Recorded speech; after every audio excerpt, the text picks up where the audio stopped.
बर' माहारि दानायनि गोबाव समनिफ्राय एबसुनि जि एजेन्डा बेखौ नोंथांमोननि सिगाङाव रोखा रोखायै फोरमायनानै होबाय। दा सिबिनां रायजोफोर, बर' माहारिखौ बुहुमाव गेरेमसा माहारि महरै गायसननो थाखाय दुलाराय बर' फरायसा आफादा जागायजेननायनिफ्रायनो नाजाबोगासिनो दङ। दिंराय दिंसि गोजौ गाहाय गोबां लामा हान्थिबोदों। बायदिसिना गुदुं गुसु थासारिनि गेजेरजों दुलाराय बर' फरायसा आफादा जांख्रिखांनायखौ लाबोबाय थादों आरो बे गासैबो मोनसे मोजां लामाजों आगान सुरनो एबा नंगुबै लामाजों आगान सुरनो खाबु मोनदों जेब्ला एबसुनि आफादगिरिया बड'फा उपेन्द्रनाथ ब्रह्मआ जादोंमोन। आरो बेनो एबसुनि जारिमिनाव मोनसे दिंराय बिन्दोंमोन। बै समनिफ्रायनो दुलाराय बर' फरायसा आफादनि साननाय हनाय मावनाय दांनाय गासिबो बुहुमनि बबेबा मोनसे जौगासार आफादनि बायदि एबा बेनिख्रुइबो बांसिन मोनसे थाखोआव सहैदों। नुनायाव एबसुआ फरायसा आफादब्लाबो बिनि साननाय हनाया सानसुमै आरो मेलेमजिबिफोरनि गेजेरजों जायो। गोथौ गोथौ बाथ्राखौ दुलाराय बर' फरायसा आफादा सानो, गोजान इयुननि बाथ्राखौ दुलाराय बर' फरायसा आफादा सानो आरो बिनिखायनो हारिया अलखदाव गोलैयाजासे गासैबो जेंनानिफ्राय हारिखौ बोखारनानै लांनो थाखाय दुलाराय बर' फरायसा आफादा गावखौनो बावसोमो। दिनैनि बे समाव जोङो बयबो बुंनांगोन जे दुलाराय बर' फरायसा आफादानो हारिनि मोनसेल' फसंथान जाय फसंथानानोखि हारिनि गासिबो जेंनाखौ बुजियो आरो गासिबो थासारियाव गोख्रोङै हाबा मावनो हायो। दुलाराय बर' फरायसा आफादनि जि राफोद जि मेच्युरिटि बेखौ दिनै आसाम नाङैनो सा सानजा भारत नाङैनो एबा दिनै मुलुगनि गोबां मानसिफ्रानो दिनै मिथिनाय जाबाय जे बेवहाय मोनसे दुलाराय बर' फरायसा आफाद होनाय दङ। जाय आफादानिखि बे हारिनि थांनाय थैनाय गासिबो जेंना बिग्रायखांनाय जांख्रिखांनाय गासैखौबो दिशा होयो, दिग होयो बे दुलाराय बर' फरायसा आफाद। बे बाथ्राखौ बयबो बुजिबाय। दा नंखायनो रायजोफोर, दिनैनि समाव जोङो दुलाराय बर' फरायसा आफादखौ अराय सम मदद होनांगोन। दुलाराय बर' फरायसा आफादजों गसंनांगोन। दुलाराय बर' फरायसा आफादा जेफोर एजेन्डाखौ लानानै हाबा मावगोन बेवहाय जों अरायबो लोगो लाफानांगोन। आरो बेजों लोगोसे आङो एबसुनि मावथि बिबानगिरि बिथांमोनखौबो खावलायो जे हारिया दिनैबो गोबां बिथिङाव सांग्रांथि लाबोनांगौ दङ। आङो सरकाराव फैनानै बे मास मोनसेयाव सरकारा मा बेखौ बुजिनो जोबोद नाजादों। मोनसे समाव बिग्रायारिमोन, आफादनि बिबानगिरिमोन, मोननाय मोनै गांनाय उखैनायखौ लानानै सोमावसारदोंमोन, जांख्रिखांदोंमोन आरो सरकारि मानसिफोरखौ आसि थुयै थुयै जोङो बुंदोंमोन। आरो दिनै सरकाराव फैनायनि उनाव नुदों जे नंगौ सरकाराव थानाय मानसिफ्रा गोसोब्ला हारिखौ सोलायनो, ओनसोलखौ जौगाहोनो गोबां हाबा मावनो हायो। आरो बेजों लोगोसे सरकार आरो माहारि आफादफोरनि गेजेराव मोजां मोनसे सोमोन्दो लानो हायोब्ला आरोबाव जोङो हारिखौ जौगाहोनायनि थाखाय गोख्रोंसिन हाबा मावनो हायो। नाथाय बे सोमोन्दोआ जुदि फैसा थाखानिसो जायोबा, बे सोमोन्दोआ जुदि पावारनिसो जायोब्ला अब्ला हारि दानाय एजेन्डाया बेसेबा उनाव गोग्लैनानै थालांगोन।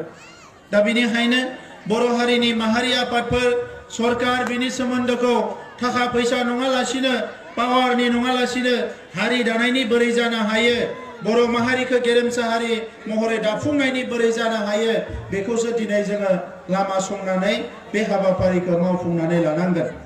दुलाराय बर' फरायसा आफादनि मिरुआनो जा, जिल्लायानो जा, दखरायानो जा, मोनफ्रोमबो इउनिटसिम मोनफ्रोमबो दालायानो दिनै गोख्रों हाबा मावनांगोन हारियाव सांग्रांथि लाबोनो। दासिमबो सांग्रांथि लाबोनांगौ दङ। सोलोंथाइखौ लानानै सांग्रांथि लाबोनांगौ, रांखान्थिखौ लानानै सांग्रांथि लाबोनांगौ दङ, राजखान्थिखौ लानानै आरो सांग्रांथि लाबोनांगौ दङ।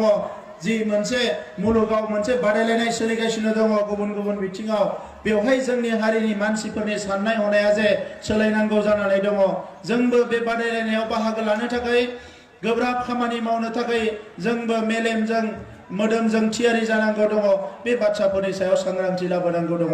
सांग्रांथि लाबोनांगौ दङ जोंनि फरायसाफोरनि लेखा सोलोंनायनि सायाव। दिनै आर्ट, साइन्स, कमार्स जोंनि फरायसाफ्रा लेखा फरायदों। फारसेथिं भेन्सार स्कुलनि जेंना, गुबुन गुबुन जेंना, बिनि गेजेरावनो मोजां सोलोंथाइ लानो हायाब्ला जोंनि फरायसाफ्रा गोग्लैसोनानै थागोन। दा बेफोर बिथिङाव जोङो सांग्रांथि लाबोनांगोन। दा मानगोनां रायजोफोर, दुलाराय बर' फरायसा आफादजों बिजनी ओनसोलनि रायजोफ्रा अराय सम दंफायो आं नोंथांमोनखौ दिनैबो आं एबसुआव गैयाब्लाबो साबायखर बावो जे नोंथांमोननि एसेबां गोख्रों मददनि थाखायनो जों BTR गोरोबथाखौ खालामनो हादों BTR गोरोबथाया 27 जानुवारियाव जानानै थांबाय आरो बे गोरोबथा बायदियैनो दिनै जोङो मोनसेनि उनाव मोनसे हारि दानायनि हाबाफारिखौ मावफुंलांगासिनो दङ डिसिफ्रा जोंनि आखायाव गैयामोन डिसिखौ जोङो जोंनि आखायाव मोननो हाबाय आरो डिसिखौ दायो जोंनि ओनसोल जौगानायनि खामानियाव जोङो बाहायदों अरुणोदयनि जोंनि आइजोफोरनि माखासे जि मोनसे मोजां आसनि फैदों बेखौ मावफुंनायाव जों बिथांमोनखौ बाहायदों बिनि अनगायै गुबुन गुबुन जौगानाय हाबाफारियाव जोङो डिसिफोरखौ जोङो बाहायनो आखायाव लादों बेजों लोगोसे मैयासो केबिनेटआव एडमिनिस्ट्रेटिभ स्टाफ कलेज जों जायखौ बिदोंमोन बड'लेण्ड सिभिल सार्भिस गायसननो थाखाय जोङो बेखौ मैया केबिनेटआव पास जानायखौ खौरांखौ मिथिनो मोनबाय दायो जोङो जोंनि ओनसोलावनो बड'लेण्ड सिभिल सार्भिसखौ लासैनो गायसननो हासिगोन एडमिनिस्ट्रेटिभ स्टाफ कलेजा जोंनि गेजेराव जासिगोन आरो जोंनि साख्रि बाख्रि मोननो थाखाय माखासे जि परीक्षाफोर बानायनांगौ आनजादफोर बेखौ जोंनि ओनसोलावनो खुंफुंनो हासिगोन दा बेजों लोगोसे एनडिएफबिनि सेंग्राफोरजों लोगोसे माखासे लाइमोनफोरखौ आर्मी पुलिस सीआरपीएफ थिसननायनि हाबाफारियाबो सिङाव सोलिगासिनो दङ बेयो थाबैनो जाफुंसार महर मोनगोन जेलनिफ्राय बरननांगौ एनडिएफबिनि सेंग्राफोरखौ बे जेलनिफ्राय बरननो थाखाय स्पेशियल कोर्ट गायसननायनि हाबाफारियाबो सोलिगासिनो दङ रिहेबिलिटेशना माखासे जाबाय माखासे जानांगौ दङ बिनि थाखाय जोङो सरकारखौ नारसिनगासिनो दङ बेजों लोगोसे दिनै BTR एकर्डआव थानाय माखासे फसंथानफोर बड'फानि मुङाव जि सेन्टार अफ एक्सिलेन्सि मोननांगौमोन बेखौ गायसननाय जाबाय बेखौ होम मिनिस्टारा बेखेवबाय आरो जों बेखौ गायसननो थांगासिनो दङ बाथौ हारिमुफुरिखौ गायसननो थांगासिनो दङ खेराइसालिखौ गायसननो थांगासिनो दङ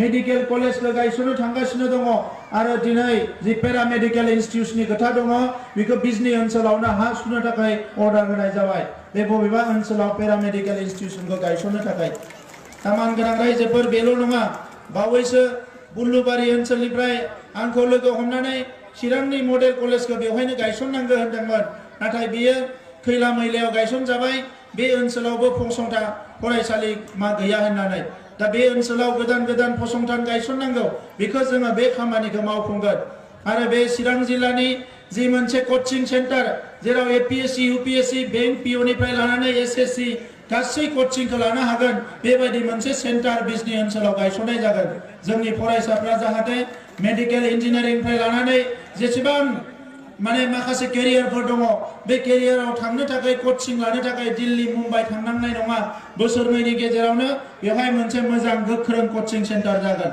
फुड प्रोसेसिं इन्डास्ट्रि बिजनी ओनसोलाव गायसननो थाखाय जों आखायाव लादों नोंथांमोननि सिगां फोसावदों इलेक्शननि समाव जे मोनफ्रोमबो ओनसोलाव VCDCआव जोङो मोनसे फार्म मेशिनारि बैंक आबाद मावनायनि थाखाय गायसननाय जागोन देग्लाय बोसोराव फैसा बारा गैया सरकारनि आखायाव 2300 करोड़नि दाहार जालांबाय थांनाय सरकारा जोंनि खर'आव दा बेनि गेजेराव जिखिनि फैसा दङ बेजोंनो 33 ब्लकआव गिबियाव जोङो फार्म मेशिनारि बेंकखौ गायसननो नागिरदों बे बर' बाजार ब्लकआवबो फार्म मेशिनारि बेंकआ जागोन गंथाम ट्रेक्टर थागोन गंसे माइ गायग्रा मेशिन आरो गंसे माइ हाग्रा मेशिन बेवहाय थागोन आरो बेखौ रायजोफ्रा लांनानै फ्रिलि जोङो आबाद मावहैनो हागोन जोंनि लाइमोनफ्रा आबादथिलियाव थांनो बायो लंपेन्ट जुथा गाननानै मोजाङै हाब्रु नांजानो बायो दा लंपेन्ट जुथा गाननानैबो जे आबाद मावनो हायो पान्जाब हारियानानि बायदि बेबायदि मोनसे थासारि दानो थाखाय जों नागिरदों फैगौ मार्च दाननि उनावनो जेसेबां VCDC दङ मोनफ्रोमबो VCDCआव बे आबाद मावनाय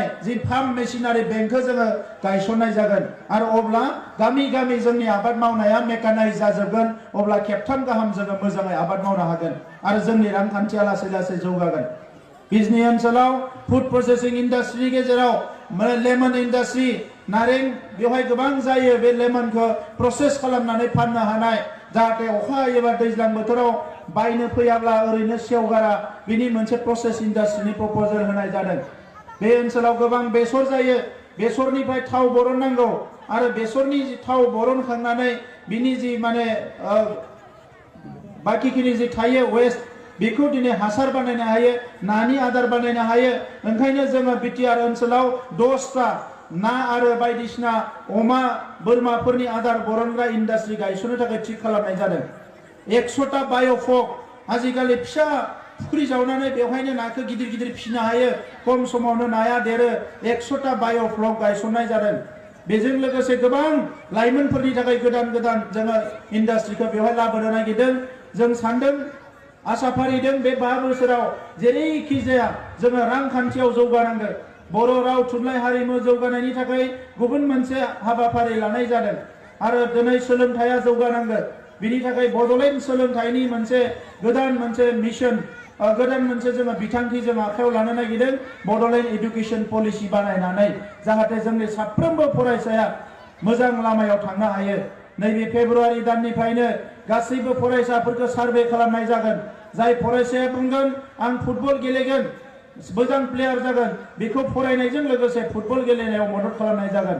जाय फरायसाया बुंगोन आं इन्जिनियार जागोन, बेखौ जोङो इन्जिनियारजोंनो रायलायहोनानै इन्जिनियारजोंनो बेखौ क्लास लाहोनानै बोरैहाय मोजां इन्जिनियार जानो हायो बिनि बेबस्थाखौ खालामनाय जागोन। बेबायदि मोनफ्रोमबो बिभाग सोरबा बुंगोन आर्मि अफिसार जागोन, आर्मिनि अफिसारखौ लाबोनानै बेखौ फोरोंनाय जागोन जे बोरै आर्मि अफिसार जानो हायो। जोंनि फरायसाफ्रा जाहाथे गासिबो गावबा गाव साननाय बायदियै गावनि केरियारखौ बानायना लानो हायो, न'खरखौ दानो हायो। बेबायदि मोनसे सिन्था खालामनानै गभर्नमेन्टखौ कमप्लिट रायजो राजानिसिम लांनायनि थाखाय मोनसे सिन्था खालामनाय जादों। दा मानगोनां रायजोफोर, जौ सेरेबनि सरकारा 17 बोसोर थांबाय, सिगिनाय बायदिसिना थगायनाय 17 बोसोर बे सरकारा थांबाय। दा सरकार सोलिदों, बे जाबाय रायजो राजानि सरकार, आइ आफानि सरकार। बेवहाय आंखौ सोरबा सोरबा सिप होननानै बिराद मान होनो नागिरदों, मा नागिरदों। आं बुंदों आं सिप नङा, जेबो नङा। आं रायजो राजानि गेजेरावनो सासे। खामानि मावनो हायोबा मावगोन आरो खामानि मावनो हायाबा जिरायना थागोन। नाथाय रायजो राजाफोरनि खहा जानाय जेबो खामानि मावनो फैयाखै। दा नंखायनो रायजोफोर गोनो गोथो जानो नाङा। बावैसो हा होनायखौ लानानै बिराद गन्डगल जादों। मालायफोरनो हा होबाय मा होबाय आं नुबाय। मालायफोरनिखौथ' बाद हो, जोंनियानो हाजार हाजार लाख लाख बर' फिसाफोर दङ दिनै फुवासेबो हा गैजाया। हाजार हाजार मानसिफोर दङ। बै मानसिफ्रा दिनै न' मोना, गभर्नमेन्टनि न' मोना, खुनु गभर्नमेन्टनि सुबिदा मोना। बैसोरनि हा हुफोरखौ दिनै पाट्टा खालामनानै होनांगोन। फरेस्टआव पानबारि ओनसोलाव बेसेबांबा बुरजा दङ, बोसोरनिफ्राय बोसोर बिगासिनो दङ, दाबो हाखौ मोनाखै। दा बे ओनसोलाव पाट्टा खालामनांगोन। नाथाय जोंनि सरकार जिरायनायनि उनाव बायदिसिना थासारि जाबाय आरो सरकारा जानो हागौ 12 दिनसोल'सो मोजाङै सोलिसिगोन, बिनि उनाव इलेक्सन फोसावजागोन। दा बेवहाय साननैसोनि थाखाय थाथ'गोन। नाथाय प्लेनिंखौ जोङो 100% खालामजोबखाबाय। ग्रासरुटनिफ्राय गोजौसिम बोरैहाय बे ओनसोलखौ जौगाहोनो हायो, भारत सरकारनिफ्राय राङारि मददफ्रा बोरै फैगोन, आसाम सरकारनि राङारि मददफ्रा बोरै फैगोन, फिसारिनिफ्राय लानानै PHC बबे बबे डिपार्टमेन्टआ मा खामानि मावदों गासैबो माने सार्भे खालामजोबनानै प्रपार खामानि मावनो हानायनि बेबस्थाखौ खालामनाय जादों। दा नंखायनो रायजोफोर, नैबे समाव आं गोलाव बाथ्रा बुंनो सानाखै। दुलाराय बर' फरायसा आफादनि बियो मिटिं आरो दुलाराय बर' फरायसा आफादनि थांखियानो जाबाय गेरेमसा हारि दानाय। दा बे गेरेमसा हारि दानो थाखाय बे सरकारखौ रायजो राजानि जौगानायनि थाखाय जों बाहायनो हानांगोन। बेखौनो आङो बुंनानै नोंथांमोननो बयनोबो अननाय आरो सिबिनाय आरो खुलुमनायखौ बावहरनानै आंनि बुंनायखौ बेवहायनो फोजोबबाय। अबंलावरिया नोंथांमोनखौ बयखौबो मोजाङै लाखिदो। हारिया अराय सम खौसेयै दावगालांनो हाथों, दुलाराय बर' फरायसा अराय सम जौगालांथों। बेखौनो आङो बुंनानै आंनि बुंनायखौ फोजोबबाय। गोजोन्थों।